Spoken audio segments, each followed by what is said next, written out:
happening now. First at noon, a male suspect is in custody after a barricade situation in Ewa Beach.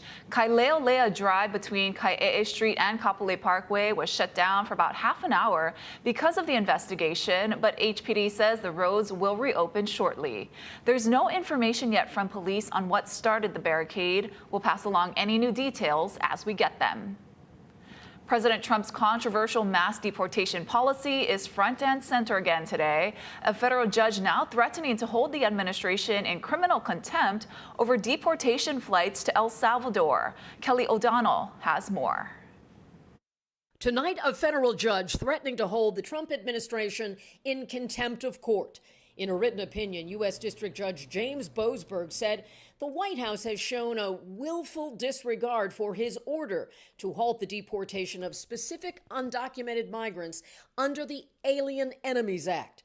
The order comes as another federal judge also considers holding the Trump administration in contempt over its failure to return a Maryland father of three from El Salvador to the U.S. The Justice Department had acknowledged Kilmar Abrego Garcia had been sent to a notorious prison in El Salvador by mistake. The Supreme Court ruled unanimously the federal government had to facilitate his return. But the White House maintains, without providing evidence, that Abrego Garcia is a member of the MS-13 gang. There was no situation ever where he was going to stay in this country. None. None. He's from El Salvador, he's in El Salvador, and that's where the president plans on keeping him. U.S. District Judge Paula Zinnes is giving government lawyers 2 weeks to explain what steps they're taking to bring Abrego Garcia back.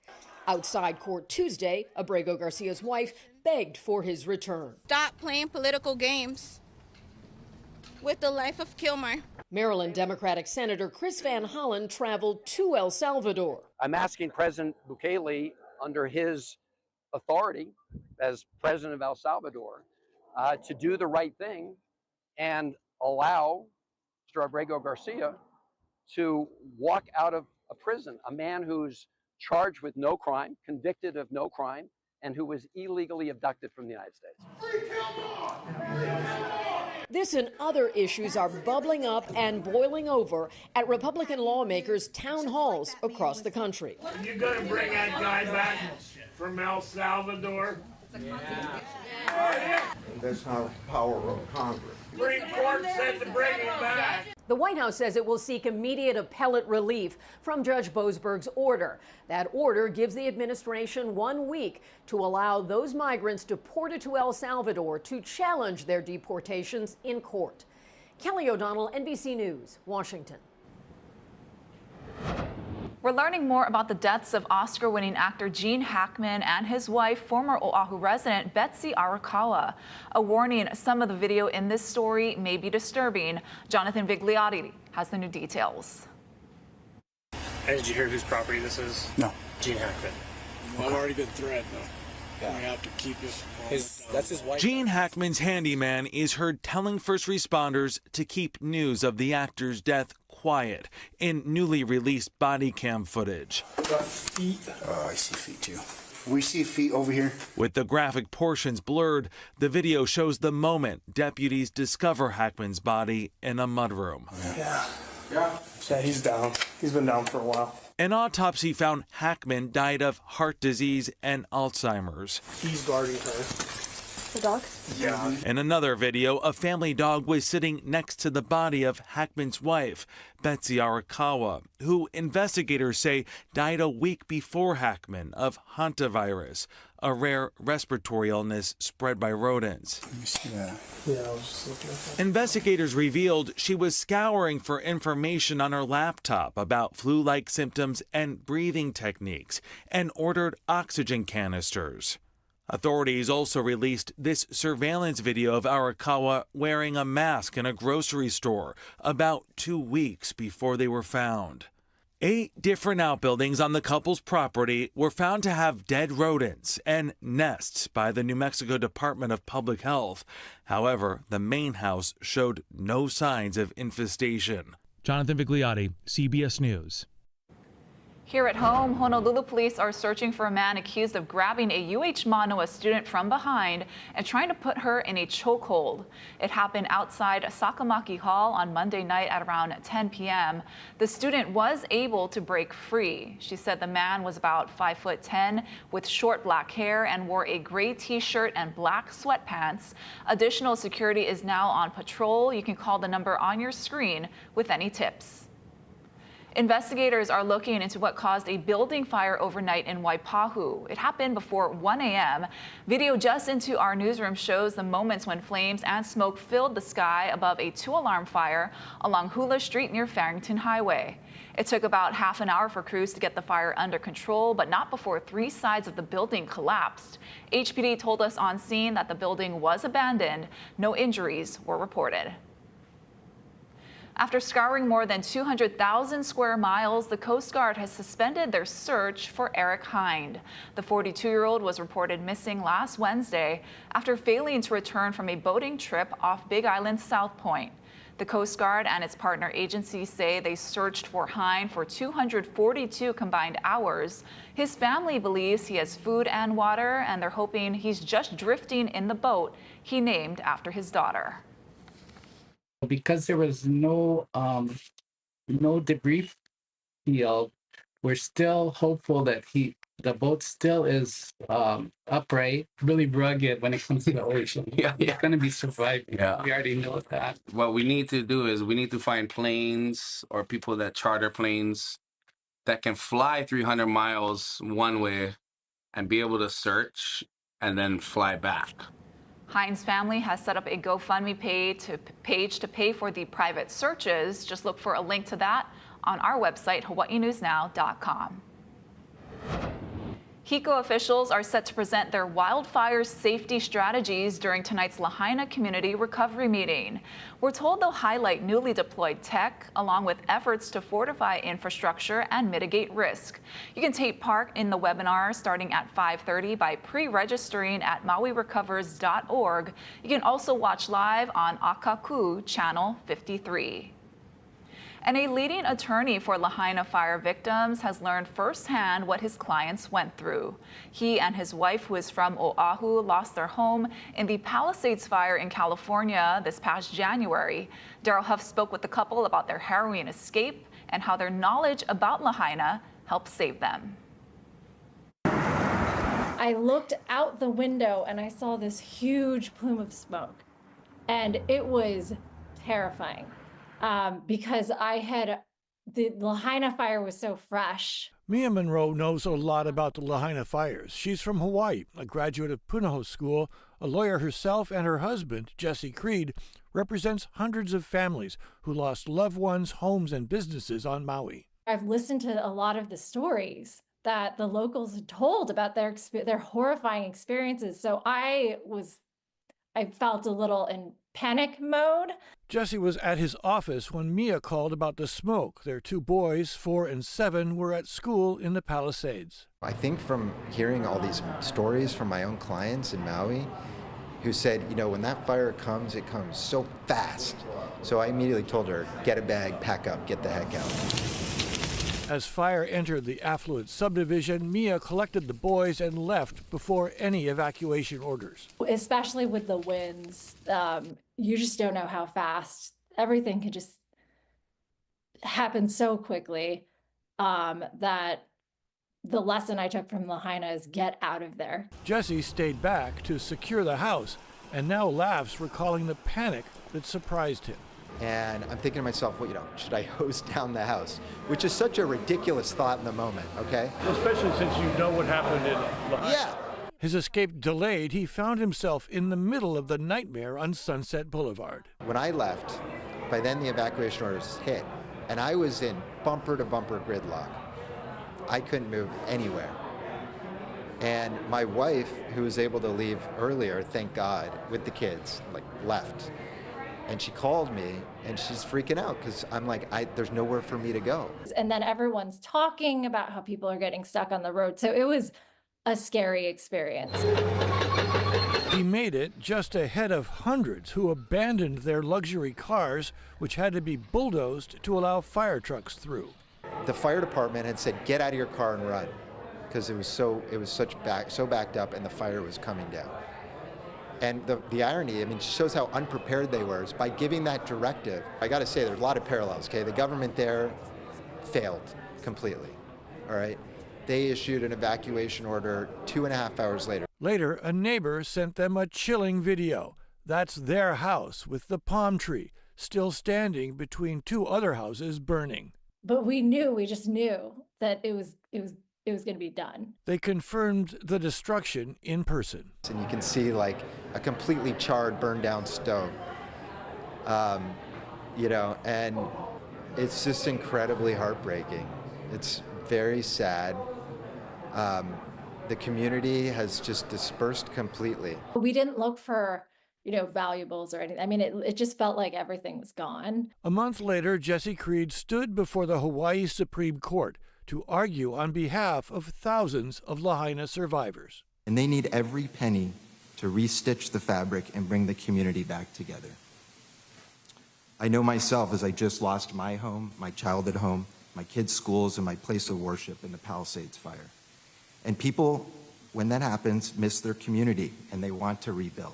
Jesse Creed won his argument here at the Supreme Court, clearing the way for more than $4 billion to begin flowing to Lahaina fire victims. At the same time, his family goes through the same recovery and rebuilding effort as his clients.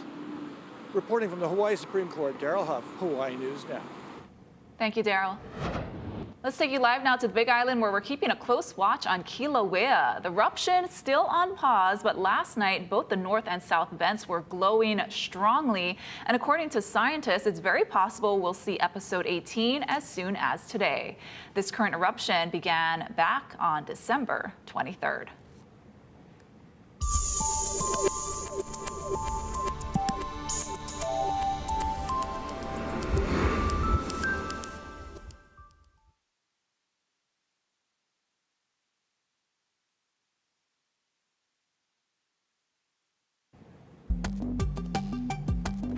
No worries, Drew. We'll figure out your technical problems and be back with you in a bit. Well, the Connecticut man who said he was held captive by his stepmother for 20 years releases his first public statement. Details ahead on This Is Now. Plus this. What's behind the increases in autism diagnosis rates in children? I'm Stephanie Stahl with new research from the CDC.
Well, happy Wednesday, everybody. Apologies for the technical difficulties there. We are watching for a first alert weather day. We've got the potential for some heavy rainfall and a few thunderstorms out there across the entire state as we're going into Thursday and Friday. I want to walk you through some of the impacts. What we're watching, I want to show you, this is our pie chart where you can basically see where we're seeing the main impacts. We could see some isolated thunderstorms, some wind gusts above 25 miles per hour. We'll see a northwest swell associated with this cold front that's coming in, but the main focus of this pie chart is going to be heavy rainfall and some minor flooding, potentially even some nuisance ponding as we're going into Thursday and Friday. You can actually take a look at our first alert radar and satellite. We're seeing a little bit of rainfall offshore right now, a few cells popping up on the radar, but all of our focus is off to our northwest with this cold front right there. It's going to be moving in from the northwest, so we're going to be tracking a better chance for some rainfall going forward. You can see in our first alert futurecast, this is Thursday around 12 p.m., 1 p.m. you start to see impacts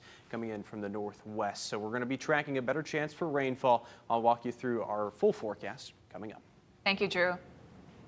We're hearing for the first time from a Connecticut man whose stepmother allegedly held him captive for 20 years. Now it comes 2 months after the 32-year-old deliberately set a fire at his stepmother's home. And in a statement yesterday, the man who identified himself as S says he'd been a prisoner since the 4th grade. Tom Hansen has the story. My stepson is in here. Body camera footage from February shows Kimberly Sullivan speaking to first responders after a fire broke out at her Waterbury home. Got one victim right here. Firefighters ultimately evacuated her now 32-year-old stepson, and according to a police affidavit, he told officers he intentionally started the fire to set himself free after being held captive for roughly 2 decades. Police photos from the scene appear to show squalid living conditions and walls charred by the fire. The affidavit described the man as emaciated, measuring 5'9" and weighing less than 70 pounds when he was taken from the home. Speaking out for the first time in a statement Tuesday, he said he'd chosen to change his name and go by S, calling it, quote, the first of many choices I will make for myself now that I am free. He also said he is much better and stronger now, and recently had his first ever birthday party to celebrate turning 32. Right this way, Kim, follow me. Sullivan has pleaded not guilty to charges including kidnapping, assault, and unlawful restraint. Her attorney has argued the police photos, quote, don't prove anything. There's exterior locks on multiple doors. Some are a latch. A lot just had a simple keychain. Ask yourself, is that the restraint that's going to keep someone captive 20 years? Where are the handcuffs? Where are the chains? Sullivan is expected to appear in court again next week. She posted a $300,000 bond last month, and a judge ordered her to wear a GPS monitoring device as a condition of her release. When reached for a response to S's statement, Sullivan's team offered no comment. Tom Hansen, CBS News, New York. New research points to an increase in autism diagnosis rates among U.S. children. Health Secretary Robert F. Kennedy Jr. is calling it an epidemic and is promising answers. Stephanie Stahl reports. The report from the Centers for Disease Control found that in 2022, 1 in 31 children were diagnosed with autism by the age of 8. That compares to 1 in 36 2 years earlier. The U.S. Health Secretary described the rates as shocking. There's an extreme risk for boys. Overall, the risk for boys of getting an autism diagnosis in this country is now 1 in 20. At a press conference Wednesday, Robert F. Kennedy Jr. called autism a preventable disease and said environmental toxins are the cause. These are kids who, many of them were fully functional and regressed because of some environmental exposure into autism when they're 2 years old. He rejected the theory that rising rates are due to better diagnosis, calling it an ideology of epidemic denial. But an author on the CDC study says increased awareness is a factor. We've changed diagnostic practices, we've changed diagnostic criteria, we've broadened what we think of in terms of the autism spectrum. And also, we've gotten much better at conducting these prevalence studies themselves. Kat and Dan West have 4 children, 3 of them with autism. They say the health secretary's approach will make things worse. Autism is not an epidemic. It's not a disease. It is a developmental condition. The way you treat it is through support and therapies and treatments. not by saying, let's find the cause. The current autism rates are nearly 5 times higher than in 2000. West says early intervention has been critical for getting the best support for his kids. Stephanie Stahl, CBS News, Philadelphia.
First Alert Weather with Drew Davis. Happy Wednesday, everybody. Big changes are on the way in our First Alert forecast for Thursday and Friday. Tomorrow is a First Alert weather day for the entire state. The eastern half of the state will see a First Alert weather day as we start to see some of the moisture pushing off towards the southeast. Scattered heavy rainfall and thunderstorms. That's the story. Trades return this weekend, really by Sunday. Again, this is for the entire state as we go into Thursday and Friday. The main focus here is the potential for some heavy rainfall and a few isolated thunderstorms out there. Breaking down the overall weather pattern, I do want to show you what's going on. We've got lighter winds today, some pop-up sea breeze showers on the radar right now, actually, and a cold front approaching in from the northwest. Again, heavy rainfall and the potential for some thunderstorms and a wetter weather pattern expected throughout Thursday, Friday. Some of the models actually suggest Maui County and Hawaii Island will see the highest amounts of rain. I actually want to show you that as we're going forward. Here's our model totals you can see across the entire state. We're going to start right now and advance all the way to Friday after all of the rain is really passed. This is Saturday afternoon. You can see some of the totals are close to an inch, maybe a half an inch over Kauai and portions of Oahu. Mauka areas will see higher rainfall totals, but as you go further eastward, you'll notice nearly an inch and a half over near Hilo, and then Hana around right around an inch. So some of the windward areas of Maui and Hawaii Island could see heavier rainfall. You can see cloud cover expected throughout Thursday. This is Thursday afternoon, and you start to see the moisture coming in from the northwest as we're going into Thursday around 5 p.m. Thursday evening, the moisture is shifting over towards Maui County and Hawaii Island. That's around 10 p.m. and going forward around 2 a.m. You're still seeing some moisture over the entire state. But again, the highest totals right now look to be over the eastern end of the state. Conditions are expected to improve by the time we get to this upcoming weekend. Surf and shoreline forecast, north-facing shores around 1 to 3, west-facing shores 1 to 3, a north-northwest swell that's associated with this approaching front is going to be coming in on Thursday. Small in town, east-facing shores small as well for this afternoon. You can see in our First Alert windcast as well, before this cold front approaches, we've got overall southeasterly flow, more southerly winds expected ahead of the front, and we'll actually be seeing some northwesterly winds possible, or northeasterly winds by Friday as the front is passing over the state. You can see those trades starting to return this weekend as well. First Alert radar and satellite. I want to show you what's going on outside. We'll take it island by island. Just a few showers out there, not much, and you start to see some of that moisture over Kauai and Oahu. Your First Alert 7-day forecast: Thursday and Friday First Alert weather days. Some heavy rainfall possible and a few scattered thunderstorms. A little bit hazy out there on Saturday. Thank you, Drew. Still to come, a special Easter egg hunt for animals at a German zoo. That's coming up in today's Good News Now.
Time for some good news now. A sharp-looking Houston home is back on the market, and if you find your taste turns towards the dark side, it might be right up your alley. The current owner said the house always reminded him of Darth Vader as a kid. Totally. Designed to look like a stealth fighter. He spent 3 years modeling the interior and the pool to match the home's aesthetic, and now it's time to move on. So he's selling the space, and the realtor's office plans to hold a special viewing event for the home appropriately on May the 4th. This would be right up my alley. Big Star Wars fan. It's in Texas, too. Yeah. And Easter is also upon us, and very few humans would be happy to find worms inside their Easter eggs. Yeah, but that's not the case for a mob of meerkats at a zoo in Germany. Check this out. Zookeepers put on an Easter egg hunt for the meerkats that were at times a little too eager, as some got their heads stuck inside the colorful eggs, searching for the mealworms. One of the zookeepers said it looked like little astronauts, and some needed help getting those eggs off their heads.